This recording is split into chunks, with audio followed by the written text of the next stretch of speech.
O agro não para. Oferecimento Trato Negócios. 62-3602-2300. Então estamos aqui, pessoal, para mais um episódio do programa Professor Vinícius Souza, conhecido nas redes sociais, meu professor, com o professor Vinícius Agro, tanto no Instagram como no Facebook e também pelo YouTube.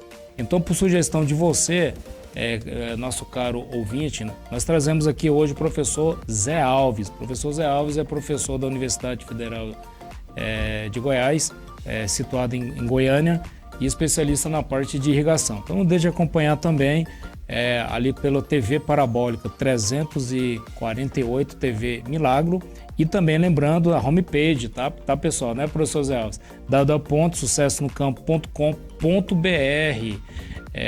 Esse quadro ele irá ao vivo, viu, professor?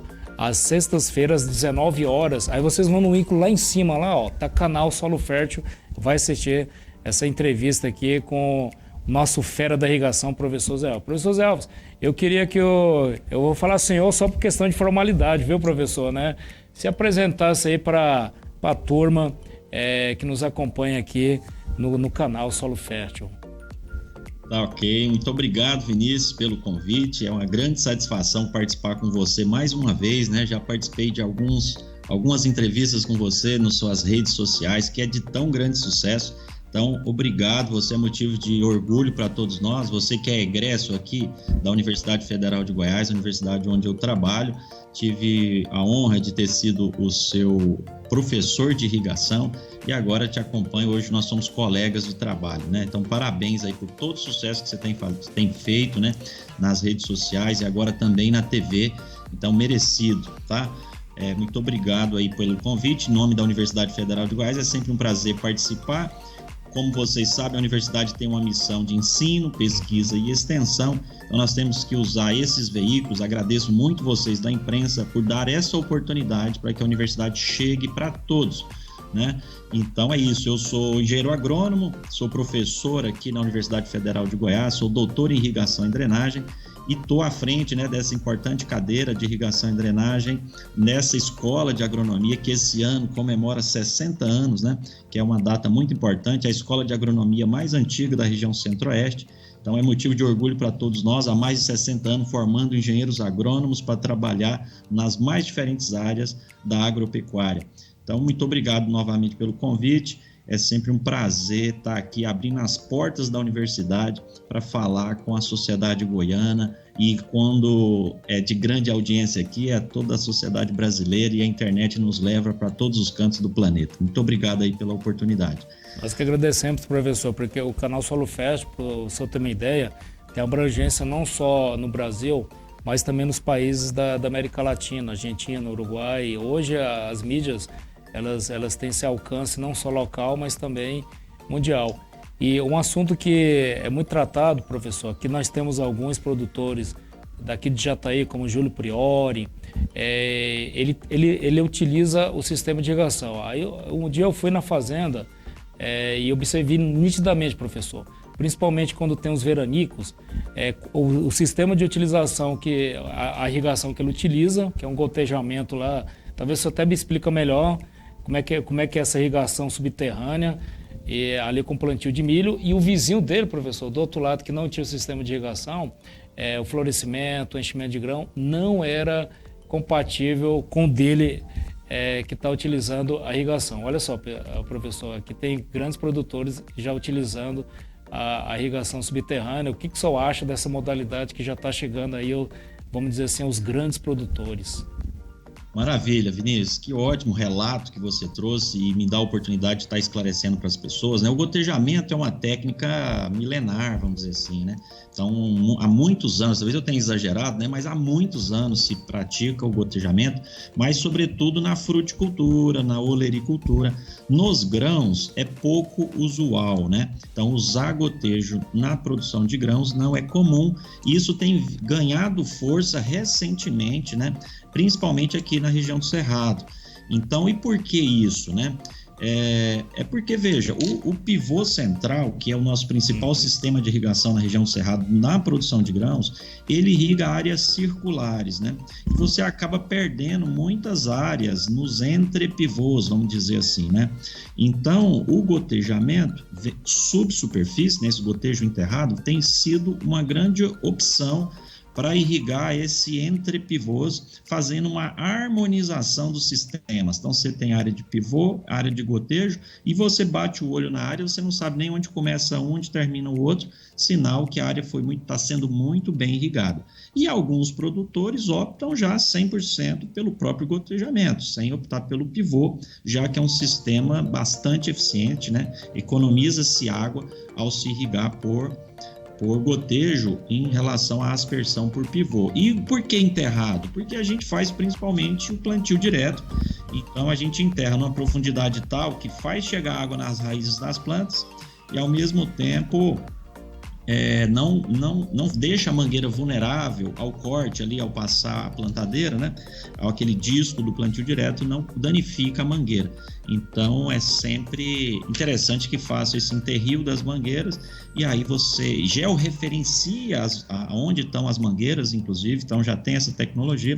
Então é sucesso total, tem grandes empresas fazendo isso. Uma pena que ainda o grande gargalo desse sistema é o custo. Né? É um sistema que ainda é caro. O pessoal até compara com o pivô central, até 30, 40 hectares, a depender do relevo, o preço de pivô e gotejo fica equivalente. A gente fala que o gotejo fica igual do pivô até 30 hectares, não é que o gotejo está barato igual o pivô, é o pivô que está caro igual o gotejo. Aí a partir daí, 40, 50, 100, 200 hectares de pivô, o pivô vai ficando cada vez mais barato e o gotejo segue caro, como se diz, né? O valor por hectare vai ficando, dilui, mas não dilui na mesma proporção que o pivô. Então, para áreas menores, o gotejo é viável. Agora, para áreas grandes, o pivô continua sendo a melhor opção do ponto de vista econômico, né? Então, precisa analisar vários outros aspectos, qualidade da água, disponibilidade de água, para a gente, como se diz, não causar nenhuma injustiça entre um sistema e outro, mas tem sido essa análise superficial quando a gente vai conversar, né, como primeira conversa com o produtor, e quem está me ouvindo sabe disso. Eu não estou aqui para defender pivô, tampouco gotejo, e quase sempre a revenda que vende pivô também vende gotejo, então não tem por que a gente estar querendo defender o A ou B. Não existe o melhor sistema, existe aquele que melhor se adapta a diferentes situações, né? Então a gente precisa analisar a cultura, solo, o clima, o relevo e a condição financeira do produtor de investimento para a gente poder decidir entre um sistema e outro, tá certo? E o que é bacana que o senhor comentou, principalmente, é essa questão do custo. Mas quando nós chegamos próximo à propriedade, visualmente, tem aquela questão do enchimento do grão melhor, porque tem a melhor otimização nisso, né, professor, da água, como o senhor fez aqui o reporte inicial. A raiz ela tem o melhor pegamento ali, se o termo estiver adequado, depois o senhor explica aí, com a água, porque com a água vai ser, por exemplo, ali a solução dos nutrientes, né, professor? A solução nutritiva. Vai ter tantos elementos químicos e minerais, então com isso ela vai desenvolver o seu porte aí, o seu período fenológico com a maior qualidade, persistência e com isso melhorando o enchimento de grão. Porque o professor ele desenvolve muita pesquisa, não é isso, né, professor? E vai otimizar também. Então aquilo que ele vê o custo hoje, professor, quando ele for colocando assim a médio e longo prazo, pode ser diluído esse custo hoje do cotejamento subterrâneo? Com certeza, Vinícius. E eu digo, né? Às vezes eu até não soube me expressar bem, né? Quando eu digo que o gotejo tem um alto custo, na verdade ele tem um custo, dependendo do tamanho da área, mais elevado do que o pivô central. Mas se a gente analisar os benefícios da agricultura irrigada, é muito fácil a gente viabilizar, né? Então a gente precisa desmistificar isso, né? As pessoas falam, não, mas a irrigação é muito bom, mas é caro. Não, ela se paga, né? Não vou falar que ela é barata, mas ela se paga. Então, ela é viável. Então, você, produtor rural, que trabalha ainda no sistema de sequeiro e está me ouvindo, né, fique muito atento, faça conta, arrume um consultor de agricultura irrigada, peça para que ele faça conta junto com você, né? E você vai ver que em um curto a médio prazo você paga tudo isso e vai ter bons lucros, né? E sossego, vamos dizer assim, né? Que quem irriga dorme melhor, fica mais tranquilo, você traz um seguro agrícola literalmente para dentro da porteira e aí você fica mais tranquilo. Estabilidade, essa é a palavra que a agricultura irrigada, né? Essa é a palavra que define a agricultura irrigada, estabilidade. Não sei se vocês sabem, né? Muitos de vocês estão me ouvindo, estão na região sudoeste de Goiás, na região goiana de uma maneira geral. Eu falo para vocês, historicamente, né, por mais que chova bem, lá começou as chuvas, período ano agrícola iniciou, acabou o vazio sanitário e a chuva começou, vamos plantar e tal. E aí dá para fazer uma safra, historicamente faz um safrinha. Esse é o nosso jeito goiano de se fazer agricultura de grãos e tal.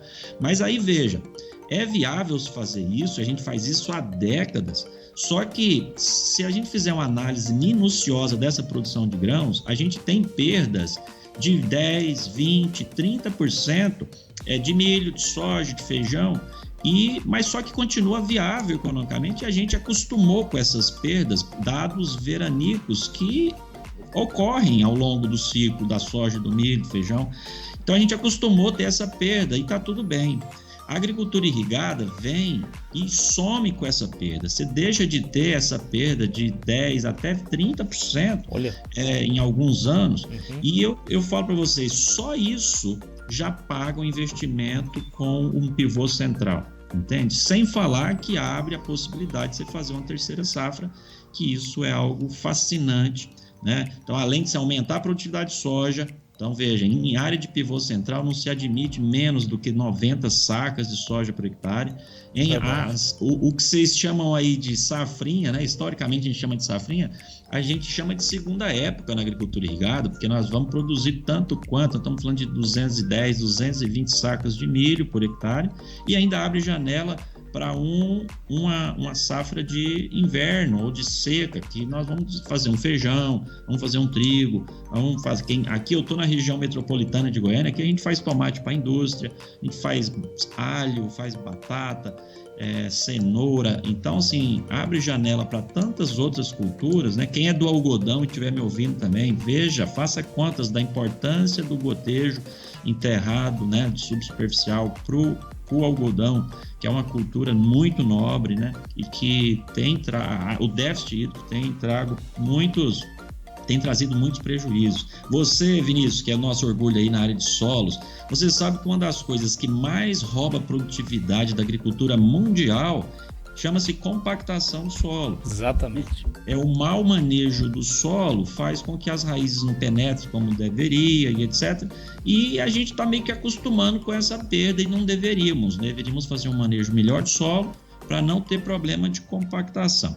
E aí só esse item, né, parece pequeno, mas só esse item nós aumentaríamos a produtividade de grãos e de frutas no mundo de forma significativa. E associado a isso, nós que estamos na região do Cerrado, nós temos o déficit hídrico, que rouba muita produtividade. Né? Falar, não chove de abril a setembro, beleza, não chove. Mas e os veranicos que ocorrem de outubro a março, que estão ficando cada vez mais comuns e antes não tinha tanto? E aí é disso que eu estou falando. A agricultura irrigada vem para aumentar a produtividade no período chuvoso e vem para possibilitar uma produção fora de época para aqueles que têm água, porque tem região que tem pouquíssima água, mas tem no período de chuva, mas mesmo assim viabiliza a irrigação. Faça conta e veja que eu não estou falando nenhum absurdo. Porque eu vejo principalmente agora, professor Zé Alves, que o regime pluviométrico está tendo uma demanda considerável, que está alcançando 80 milímetros agora no final de agosto para o início de setembro. Mas vem aquela questão, professor, será que vai manter, como o senhor comentou aí, está chovendo bem agora, tem até produtor que já está querendo, como o senhor falou muito bem, antecipar ali o plantio, mas já vem aquele ponto de interrogação, seu professor.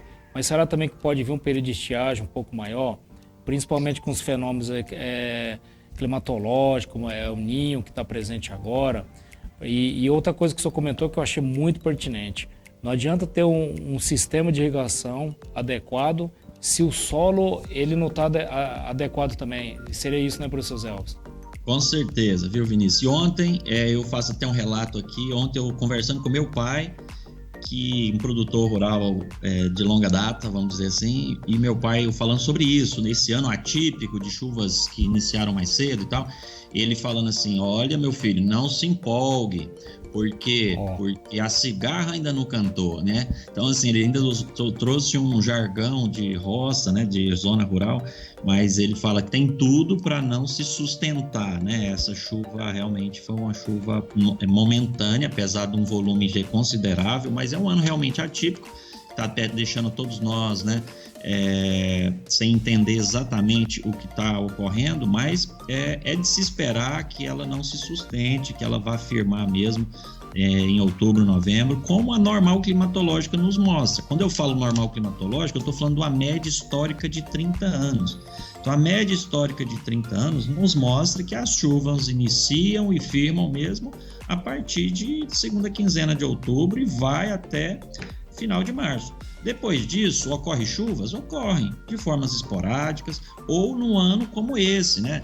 Que pode ser um efeito Enos, que é pouco estudado na nossa região, tipo El Ninho, Laninha, pode ser que está tendo algum evento como esse. E eu estou dando meu depoimento aqui como engenheiro agrônomo, eu não sou especialista em clima, mas eu falo que algo está ocorrendo nesse ano atípico e tomara que isso não mude tanto na normal climatológica. Se lá dá um veranico, chove agora e não chove lá onde a gente precisa de fato, isso pode ser catastrófico, né? E então a gente e é por isso que eu insisto, né? Fica parecendo que eu sou igual um disco arranhado, né? Irrigação, mas eu falo que a irrigação deixa você menos vulnerável a anos atípicos como esse. E lembrando que não basta ter chuva, né? O governo precisa liberar o vazio sanitário, tem que acabar, né? Tem que finalizar para que os plantios sejam iniciados. E uma série de coisas, a semente precisa chegar, o adubo precisa chegar, a semeadora precisa regular. Então tem tanta coisa ainda para acontecer para que o ano agrícola aconteça, que não vai ser essa chuva que já vai dar esse start, apesar que dá vontade, né? E vamos agora, professor, para o nosso time, os nossos amigos aí do comercial.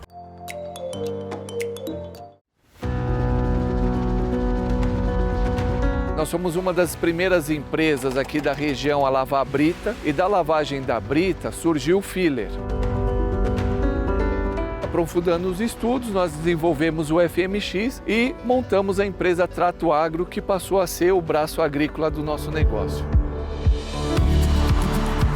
É diferente dos adubos químicos, que acabam matando esses micro-organismos que são tão fundamentais para nós, seres humanos, quanto para a planta. A gente consegue quantificar, né, quanto que a gente vai colocar de material e se vai ser voltado para complementar a nutrição ou será voltado para a fonte nutricional. O FMX tem sucesso nas mais diferentes tipos de agricultura. Vê a diferença no lugar que colocou e aonde não colocou. A qualidade final é muito boa, principalmente na questão de sanidade que a gente vê. As pragas foram menos agressivas. A planta fica mais viçosa. Estou feliz, estou satisfeito, cumpriu o objetivo que eu pensei. A gente nunca teve uma multa ambiental, sempre foi parceiro da comunidade. Eu acredito que é o futuro, mas já é o presente também, né? Pode ir, isso aí é um caminho sem volta. Cada vez mais vida, mais sustentabilidade, a terra mais ativa sempre.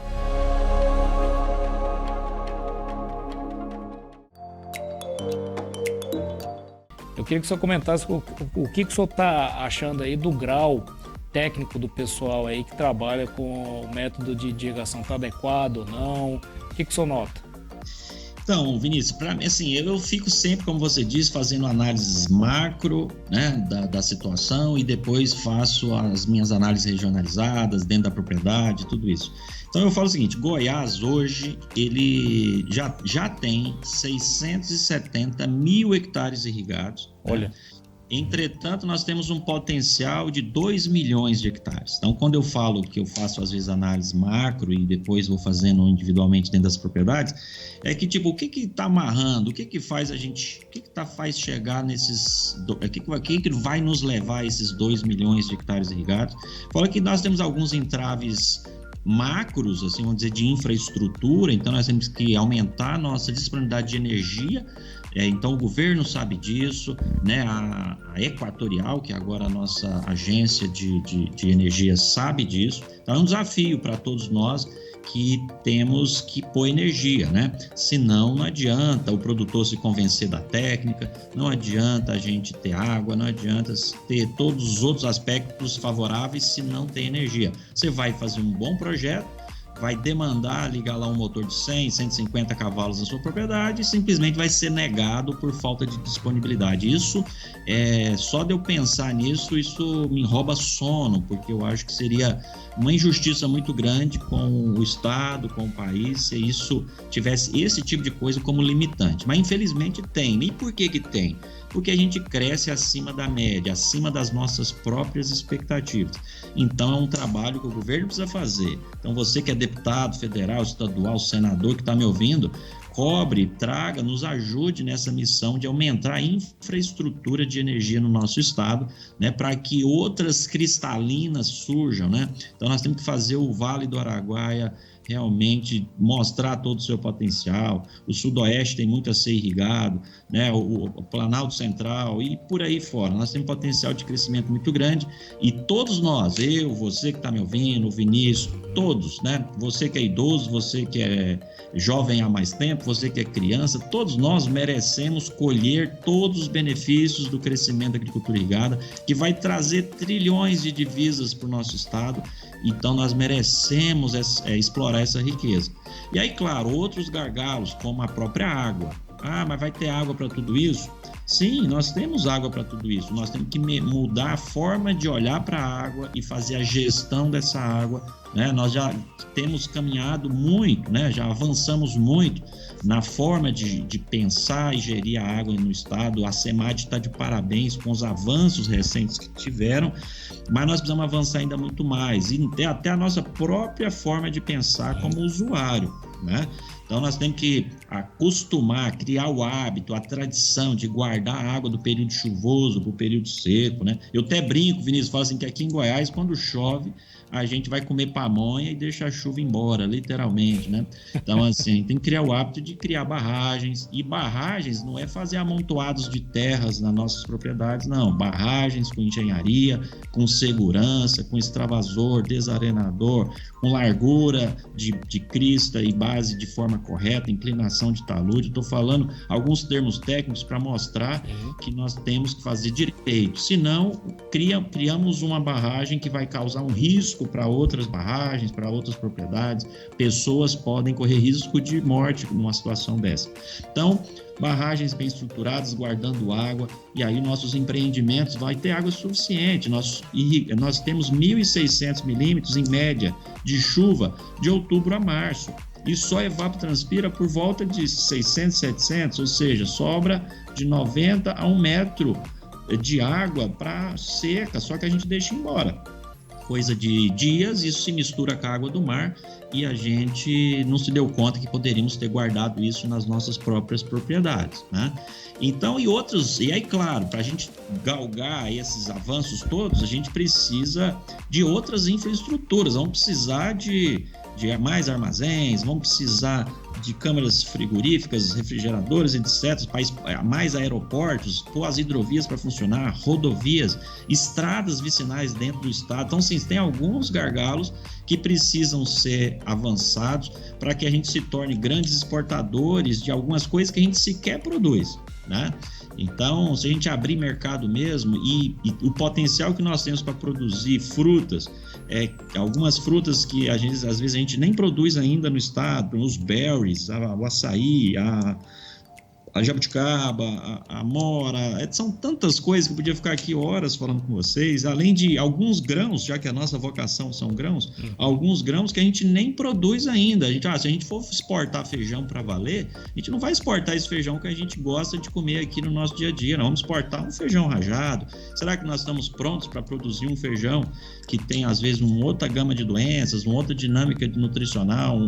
Enfim, abre espaço para pesquisa, Então, nós temos que estar preparados, Vinícius. E eu falo, eu sou empolgado, sou entusiasta, porque isso tudo é muito bacana. E aí, claro, dado essa análise macro, o produtor fala, ok, será que onde eu estou, professor, será que a minha propriedade rural aqui em tal município, nesse ponto do município, aqui é possível irrigar? Aí a gente começa a fazer uma análise mais pontual, né? Analisando o relevo, analisando os recursos hídricos, o que ele já produz. E você, Vinícius, que trabalha com adubação, com solo, etc. A irrigação, o produtor rural precisa entender que a irrigação ela entra como o último degrau da intensificação. Ele, às vezes, assim, um exemplo bem claro, tem gente irrigando cupim, né? Que quer dizer? Quer dizer que irrigando com cupim. Ele deveria ter feito ali a prova viva de que ele fez a intensificação invertida. Então ele tinha que ter corrigido esse solo, tinha que ter controlado essas pragas, que foi o caso do cupim que eu citei, né? Fazer uma adubação de base, às vezes trocar a própria forrageira. Ele está irrigando um pasto que já que vai dar um trato VIP para ele, por que não põe um pasto que seja mais responsivo a essa adubação, a essa irrigação? E aí, enfim, depois que você já fez de tudo para aumentar a produtividade, você vem e irriga, e aí você tem o último plus. Então é isso, não pense irrigação como sequeiro mais água. Já que vai irrigar, tem que fazer algo, pensa em algo intensivo, né? E aí você vai ter sucesso com a agricultura irrigada, não tenha dúvida. Pessoal, algo que o senhor mencionou aqui na fala, que eu achei muito importante, principalmente o pessoal aí, que o professor também, ele trabalha em vários modais culturais. A pecuária, a parte aí da braquiária, ou qualquer outra forrageira, irrigar. Você colocou um termo que veio uma pergunta aí também para o pecuarista. Será que ele está irrigando ali essa forragem ali? Porque é o seguinte, logicamente um peso vivo, para ter um padrão aí aceitável, tem que ter a base ali nutricional, que é o capim, de alto valor, né? Não é isso, né, professor? E com isso tem que ter esse volume aí, principalmente de recursos hídricos, porque vem outra pergunta também que eu envio para o senhor, que a sociedade às vezes coloca a irrigação como um vilão, sabe, professor?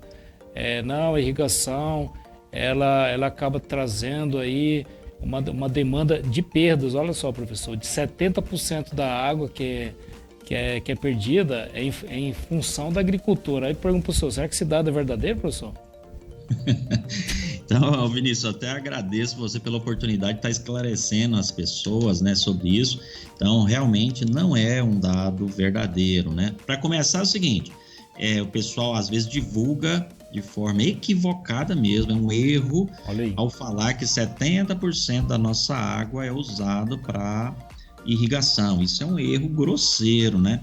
Então, na verdade, existe uma média que 70% das águas captadas, né, vão para irrigação, né? E aí é muito importante também que a gente coloque que essa água ela é usada, ela está no ciclo hidrológico, ela vai voltar, né, na forma de ela evapotranspira e depois volta. Então, mas aí eu falo para você, Vinícius, 70% da água captada vai para irrigação. Então, de fato, nós somos um grande usuário, né? Muito maior do que a própria abastecimento urbano, muito maior do que a indústria, e nós temos que fazer nossa tarefinha de casa. Mas eu falo que essa conta, por mais que seja verdade, essa 70% da água captada vai para a irrigação, eu ainda acho que existe alguma injustiça aí, e vamos pontuar aqui para vocês. Por que eu acho um pouco injusto esse número? Por quê? Porque uma das culturas mais irrigadas no Brasil, né, nos nossos 8 milhões de hectares irrigados, por volta de 1,5 milhão, irriga-se arroz. Arroz por inundação, né? E essa inundação, ela ocorre no verão, no período de chuva. Então a gente faz a inundação porque o arroz é uma planta aquática, ela consegue suportar essa situação de encharcamento. e ali controla a planta daninha, tem um bom perfilhamento, uma série de vantagens em fazer o arroz nessa situação, então tem altas produtividades. Mas enfim, eu tiro a água do rio e põe no arrozal, é na época que o rio mais tem água, vamos dizer assim. Então eu fico pensando, onde que está o problema nisso, né? Será que essa conta do arroz deveria entrar nessa conta dos 70%? Eu acho que não, justamente, mas só que é uma água captada para irrigação, isso não tem dúvida. Então eu acho que esse número, 70% da água captada vai para irrigação, ele, apesar de verdadeiro, eu chamo isso de verdade maldita, porque assim, a forma com que ela é colocada confunde mais as pessoas do que esclarece, né? Então eu acho que causa algumas injustiças. E outra injustiça é que nós moramos num país continental.